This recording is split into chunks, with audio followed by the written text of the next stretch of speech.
ইসলামে ডাক্তারি পরামর্শে সুস্থতার জন্য রোজার দরকার আছে, কিন্তু আমরা উপকার পাই না কেন? সারাদিন উপবাস থেকে যা উপকার করি, ইফতারের সময়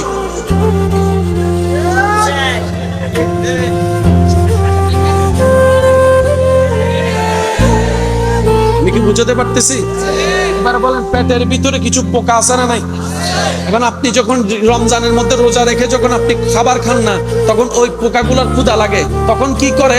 ওই আপনি যে 11 মাস খেয়েছেন, সারা শরীরের ভিতর কিছু আবর্জনা ময়লা আছে, ওই পোকাগুলো খাইতে থাকে, খাইতে থাকে, খাইতে থাকে, খাইতে থাকে, আপনার ডাস্টবিন পরিষ্কার করে ফেলে। এবার সত্যি করে ইমানদার ভাইরা বলেন, খাইলে শক্তি হয় কি হয় না? না খাইলে দুর্বলতা লাগে কি লাগে না? দুনিয়ার বাস্তবতার নিয়ম, খাইলে শক্তি বাড়ে, না খাইলে শক্তি কমে। কিন্তু রমজান মাস এমন একটা রহমতের অলৌকিক মাস, সারাদিন না খেয়ে থেকে মুসলমানরা যে শক্তিতে কাজ করে, অন্য মাসে খেয়েও সেই শক্তি পায়।